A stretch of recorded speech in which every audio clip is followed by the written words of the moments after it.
Assalamualaikum warahmatullahi wabarakatuh. Pada video kali ini kami akan mempresentasikan hasil diskusi mengenai a business discussion question dengan dosen pengampu Ibu Reni Aryani Eskom MSI. Di sini kami dari kelompok 3 yang beranggotakan Tia Marcelin dengan NIM 1 S1221108, Kanaya dengan NIM F1 S1221161, Agung Prayugo dengan NIM F1 S1221157, dan Ismayani dengan NIM F1 S1221172. Baiklah, di sini kami akan mempresentasikan diskusi dari bab 12 sampai bab ke-14. Dan yang pertama yaitu bab 12 dengan materi beralih dari e-commerce berbasis kabel ke e-commerce mobile dan e-commerce. Dan pertanyaan pertama yaitu menilai secara kritis sejauh mana operator jaringan seluler memainkan peran penting dalam perdagangan elektronik seluler. Operator jaringan seluler menyediakan infrastruktur dasar, termasuk jaringan seluler yang andal dan berkecepatan tinggi, yang memungkinkan konsumen mengakses platform e-commerce dan melakukan transaksi saat bepergian. Operator jaringan juga menawarkan solusi keamanan seperti SIM-based authentication dan teknologi enkripsi untuk meningkatkan kepercayaan konsumen terhadap e-commerce seluler, seperti Verizon menyediakan layanan keamanan tambahan untuk transaksi digital, sehingga melindungi data konsumen saat mereka berbelanja online. Dan untuk pertanyaan kedua yaitu, gambarkan keuntungan mobile e-commerce melalui contoh dunia nyata. Adapun keunggulan utama mobile e-commerce terletak pada accessibility, personalization, dan real-time engagement. Contohnya, ride-hailing dan layanan berbasis lokasi seperti Gojek dan Grab yang memanfaatkan mobile e-commerce untuk transformasi sekaligus layanan lain seperti pengiriman makanan, belanja kebutuhan harian, dan pembayaran tagihan, dan didukung dengan teknologi GPS dan notifikasi waktu nyata. Pertanyaan ketiga yaitu, berikan contoh perusahaan yang menggunakan teknologi nirkabel untuk manajemen hubungan pelanggan dan bahas bagaimana hal itu dapat menambah nilai. Pada kali ini kami memilih perusahaan Starbucks. Starbucks menggunakan aplikasi seluler yang terintegrasi dengan Wi-Fi di toko mereka untuk memberikan pengalaman pelanggan yang lebih baik. Aplikasi ini memungkinkan pelanggan untuk memesan terlebih dahulu, akses program loyalitas, dan mendapatkan rekomendasi berdasarkan riwayat pembelian. Adapun manfaat aplikasi seluler Starbucks yaitu yang pertama, meningkatkan kepuasan pelanggan, kedua, meningkatkan penjualan, ketiga, membangun ekosistem digital, dan yang keempat yaitu data untuk pengambilan keputusan bisnis. Untuk selanjutnya yaitu akan dibahas oleh rekan saya, Tia Marcelin. Kepada Tia Marcelin, dipersilakan. Baik, terima kasih kepada moderator. Selanjutnya di sini ada pertanyaan, pilih industri pilihan Anda dan tunjukkan bagaimana teknologi nirkabel mempengaruhi pelaku usaha tersebut. Di sini kami mengambil industri Garuda Indonesia, yang mana maskapai Garuda Indonesia memanfaatkan konektivitas nirkabel untuk menyediakan layanan yang lebih efisien dan personal. Fitur seperti check-in tanpa kertas, pelacakan bagasi real-time, dan notifikasi penerbangan berbasis aplikasi seluler telah mengurangi ketergantungan pada interaksi fisik dan meningkatkan efisiensi operasional. Selain itu, teknologi seperti Wi-Fi dalam penerbangan dan aplikasi seluler memungkinkan maskapai untuk meningkatkan pengalaman pelanggan selama perjalanan sekaligus bersaing dengan pemain lain di industri ini. Pertanyaan selanjutnya yaitu renungkan bagaimana perusahaan saat ini mengelola tantangan mobile e-commerce. Yang pertama yaitu tantangan teknologi dan infrastruktur. Nah, masalah infrastruktur jaringan yang tidak merata seperti ketersediaan 4G dan 5G. Nah, solusinya dengan mengoptimalkan desain aplikasi dengan teknologi yang lebih responsif, ringan, dan juga kompatibel. Yang kedua yaitu keamanan dan privasi data, yang mana masalah ancaman keamanan seperti peretasan dan pencurian data pribadi untuk meningkatkan risiko kehilangan kepercayaan pelanggan. Dengan solusi untuk menggunakan teknologi enkripsi, autentifikasi dua faktor, dan audit keamanan secara berkala untuk melindungi data pengguna. Yang ketiga yaitu kompetisi yang ketat. Yang mana masalah industri mobile e-commerce ini sangat kompetitif sehingga sulit untuk mempertahankan loyalitas pelanggan. Solusinya dengan mengadopsi personalisasi layanan untuk mempertahankan daya saing. Dan yang terakhir ada adaptasi perilaku konsumen, yang mana masalah konsumen yang memiliki ekspektasi tinggi terhadap kemudahan, fleksibilitas, dan metode pembayaran yang beragam. Solusinya harus terus beradaptasi dengan menyediakan berbagai metode pembayaran mobile, termasuk dompet digital dan pembayaran QR. Selanjutnya materi pada bab 13 yaitu peta jalan untuk implementasi strategi e-bisnis. Nah, di sini ada 9 langkah roadmap strategi e-bisnis pada perusahaan Samsung. Yang pertama yaitu mengidentifikasi visi atau misi, di mana visi Samsung itu adalah Together for Tomorrow, Enabling People. Dan misi Samsung yaitu kami memberdayakan dan mendukung generasi berikutnya untuk mencapai potensi penuh dari mereka dan merintis perubahan sosial yang bersifat positif. Yang kedua yaitu menetapkan tujuan bisnis, yang mana Samsung menetapkan tujuan spesifik untuk e-bisnis, seperti meningkatkan penjualan daring hingga 25% dari total penjualan global. Kemudian mengurangi waktu pemrosesan pemesanan daring menjadi kurang dari 24 jam dan meningkatkan pengalaman pelanggan melalui personalisasi berbasis data. Yang ketiga yaitu menentukan nilai pelanggan, yang mana Samsung memberikan nilai unik kepada pelanggannya melalui fitur inovasi, teknologi AR untuk menampilkan produk dalam ruang virtual pelanggan sebelum membeli, dan dukungan pelanggan real time, yang mana chatbot cerdas dan dukungan daring 24/7, serta penawaran eksklusif dengan diskon untuk pembelian online dan program trade-in perangkat lama. Yang keempat ada memilih target pasar dan segmen pelanggan. Samsung membagi pasar menjadi segmen seperti profesional muda, mencari perangkat premium seperti Galaxy S dan Fold, kemudian keluarga, fokus pada peralatan rumah tangga pintar, dan pelanggan anggaran terbatas, yang mana menawarkan model ponsel terjangkau seperti Galaxy A series. Kemudian ada membahas masalah privasi, etika, dan hukum. Samsung memprioritaskan keamanan data dengan kepatuhan terhadap GDPR dan regulasi privasi lainnya, menggunakan enkripsi end-to-end untuk transaksi online dan kebijakan penggunaan data yang transparan untuk memastikan kepercayaan pelanggan. Selanjutnya yaitu menentukan batasan vertikal, yang mana Samsung menentukan aktivitas mana yang dilakukan secara internal dan mana yang melibatkan mitra. Untuk internal, pengembangan teknologi untuk platform online dan aplikasi Samsung Members, serta mitra eksternal yaitu kemitraan dengan platform pengiriman seperti HDL untuk pengiriman cepat. Dan selanjutnya ada mendefinisikan struktur organisasi, yang mana Samsung menggunakan pendekatan integrasi hibrid. Yang pertama, tim e-bisnis global yang mengelola strategi digital secara luas, kemudian tim lokal untuk menyesuaikan operasional e-bisnis dengan kebutuhan pasar masing-masing negara.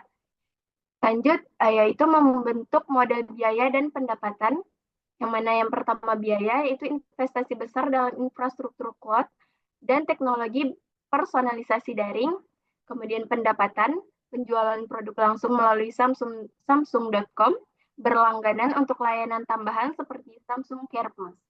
Dan yang terakhir ada menyelaraskan strategi fisik dan elektronik Samsung. Yang pertama, menyelaraskan operasi fisik dan teknologi melalui pengalaman multi-channel.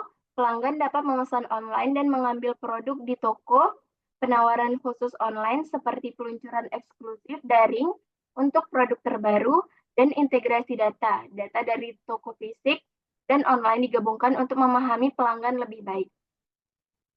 Next.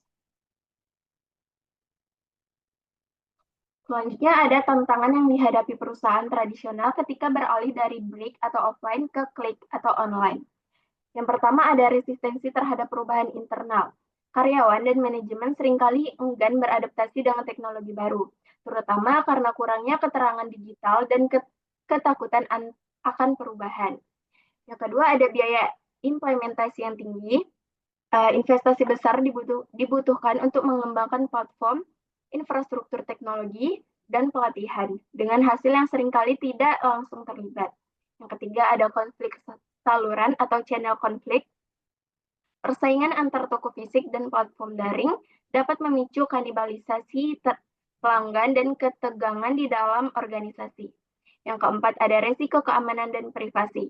Ancaman digital seperti peretasan dan pencurian data, serta kepatuhan terhadap regulasi privasi menjadi tantangan utama bagi perusahaan tradisional.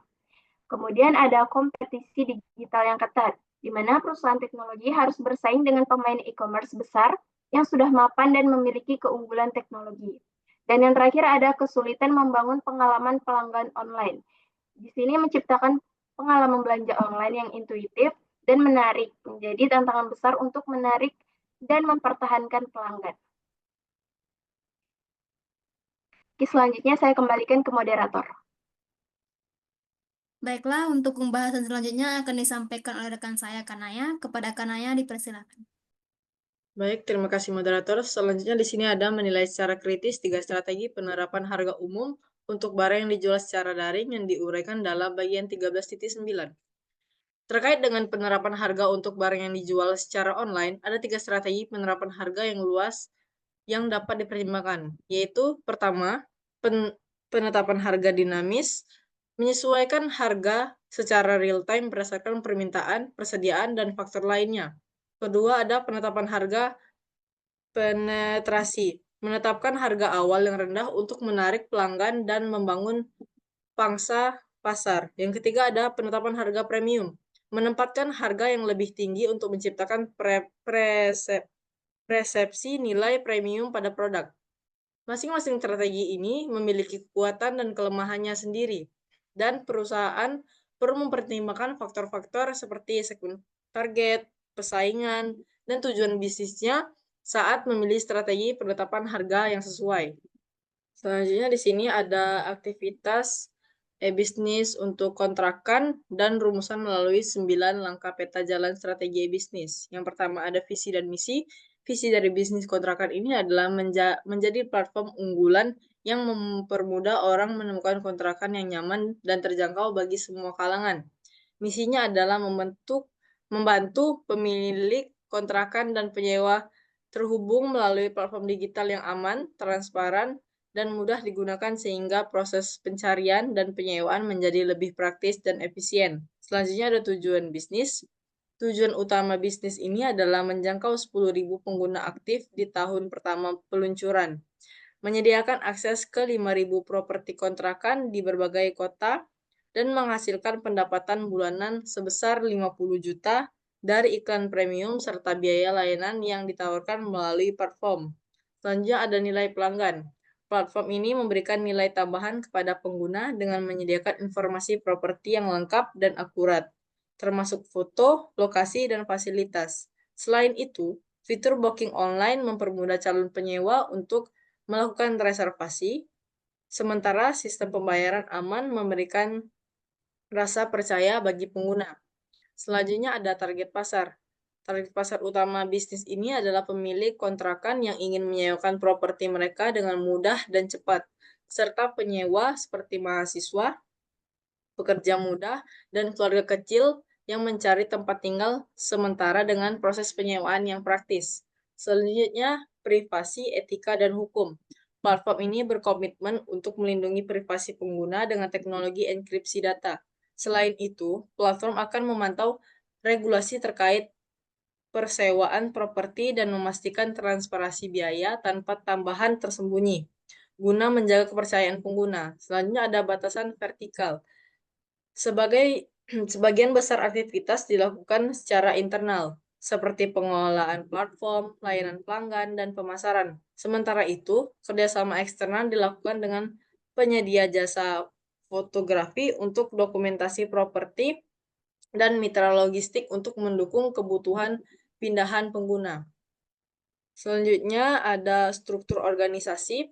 Struktur organisasi mencakup tim teknologi yang bertanggung jawab atas pengembangan platform, tim pemasaran yang fokus pada promosi ke target pasar, dan tim layanan pelanggan yang menyediakan bantuan dan solusi bagi pengguna platform. Selanjutnya ada model biaya dan pendapatan. Biaya utama yang dikeluarkan meliputi pengembangan teknologi, pemasaran digital, dan operasional layanan pelanggan. Pendapatan diperoleh dari listrik premium untuk pemilik kontrakan, komisi transaksi untuk setiap penyewaan, dan iklan dari mitra seperti penyediaan furnitur atau jasa pindahan.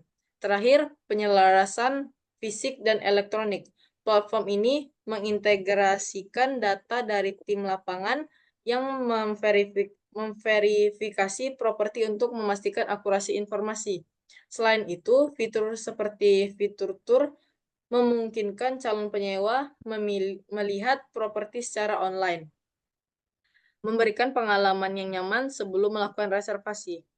Baiklah, selanjutnya saya kembalikan ke moderator.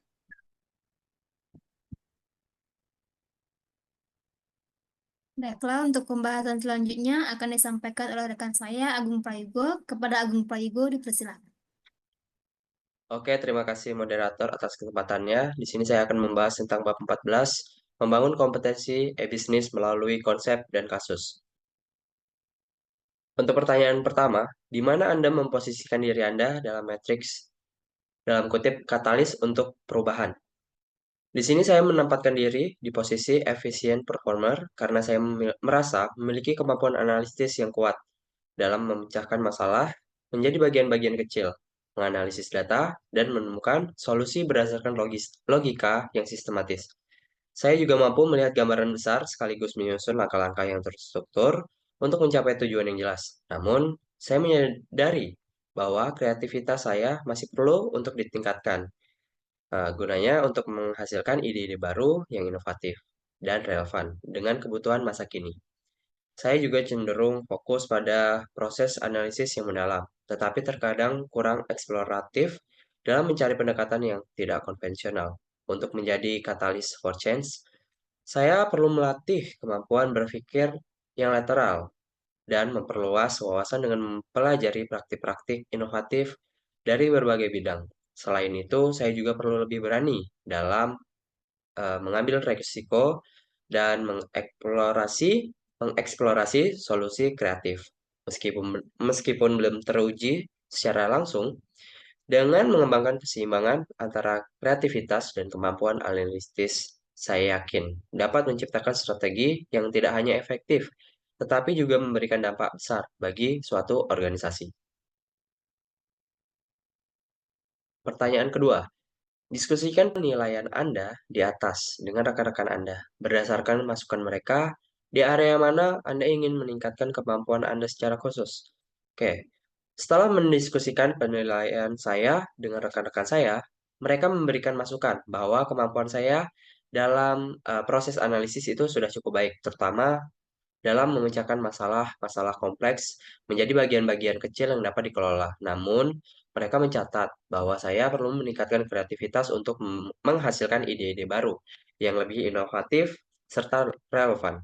Saat ini saya cenderung berfokus pada pendekatan konvensional yang terbukti berhasil, tetapi seringkali kurang mengeksplorasi solusi yang tidak biasa. Berdasarkan masukan ini, saya ingin secara khusus meningkatkan kemampuan berpikir yang lateral dan keterbukaan terhadap ide-ide baru dari berbagai bidang. Sebagaimana disarankan dalam bab 14, dengan cara ini saya dapat memperluas wawasan saya dan mengembangkan keseimbangan antara analisis yang mendalam dan kreativitas, sehingga lebih mendekati karakteristik seorang katalis for change. Bab 14 juga ini menunjukkan pentingnya mempelajari dari berbagai pengalaman, misalnya melalui studi kasus lintas industri atau budaya, untuk memperkaya pola pikir dan memfasilitasi proses inovasi. Hal ini menjadi area pengembang spesifikasi saya untuk mengintegrasikan bahwa wawasan baru ulang, ulang, ulang. Untuk memperkaya pola pikir dan memfasilitasi proses inovasi. Hal ini menjadi area pengembang spesifikasi saya untuk mengintegrasikan wawasan baru ke dalam strategi yang lebih kreatif. Pertanyaan selanjutnya, diskusikan bagaimana studi kasus dapat membantu Anda mengembangkan strategi kreatif. Berikan beberapa contoh. Oke, untuk studi kasus ini membantu mengembangkan strategi kreatif dengan memberikan wawasan tentang praktik terbaik, tantangan, dan juga solusi yang diterapkan di berbagai konteks bisnis. Contohnya itu sebagai berikut. Yang pertama ada benchmarking intra-industri, di mana studi kasus ini tentang Bank Jerman yang mempelajari e-banking di Finlandia, memberikan wawasan bahwa adopsi teknologi mobile banking dapat menjadi solusi inovatif untuk menghadapi tantangan perbankan tradisional. Yang kedua ada inspirasi lintas industri, studi di sini tentang Ducati yang menjual beberapa produknya secara eksklusif online, menunjukkan bagaimana pendekatan pemasaran digital dapat diadaptasi ke sektor lain seperti jasa keuangan. Kemudian yang ketiga ada analisis lintas budaya. Studi kasus ini sebagai perusahaan asuransi global yang menerapkan ide-ide dari sektor otomotif, menunjukkan bagaimana ide-ide dari sektor lain dapat menjadi inspirasi untuk strategi inovatif di industri asuransi. Dengan mempelajari dan mengadaptasi elemen-elemen ini, saya dapat mengembangkan strategi yang tidak hanya kreatif, tetapi juga relevan dan aplikatif di konteks bisnis tertentu. Pertanyaan selanjutnya, apakah selalu masuk akal untuk mencoba memahami masalah secara luas sebelum menangani masalah yang lebih rinci? Masalah apa yang Anda perkirakan dengan pendekatan ini? Oke, baik. Untuk memahami masalah secara luas, sebelum membahas isu-isu rinci adalah dengan langkah yang lebih bijaksana karena memberikan pandangan secara menyeluruh yang membantu memastikan bahwa semua dimensi penting. Dimensi itu penting dari masalah pertimbangan, misalnya dalam pengembangan strategi bisnis, memahami struktur industri, batasan horizontal dan vertikal, serta nilai yang dihasilkan oleh perusahaan adalah sebagai langkah awal yang penting sebelum menganalisis isu tertentu, seperti pemasaran ataupun logistik.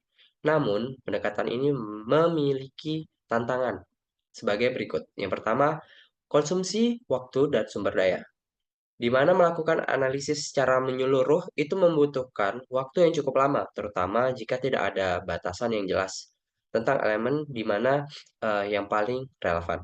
Yang kedua ada resiko data berlebihan.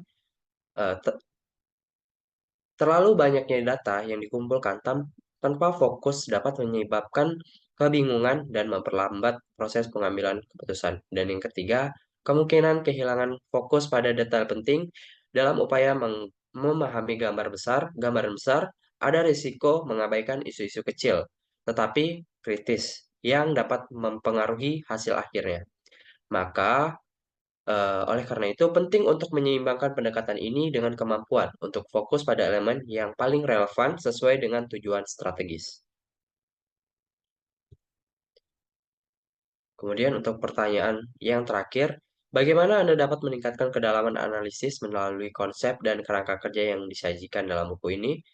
Baik, kedalaman analisis dapat ditingkatkan dengan mengadopsi kerangka kerja dan konsep yang sistematis seperti yang disarankan dalam buku ini. Antara lain, yang pertama ada menggunakan kerangka kerja e-bisnis, seperti rantai nilai virtual dan model ICDT untuk memecahkan masalah menjadi elemen-elemen yang lebih kecil, serta menganalisisnya secara terperinci. Kemudian yang kedua, pendekatan bertahap. Mengapa demikian? Dengan terus bertanya, mengapa? Pada setiap level analisis, kita dapat menggali penyebab dasar dari masalah atau peluang.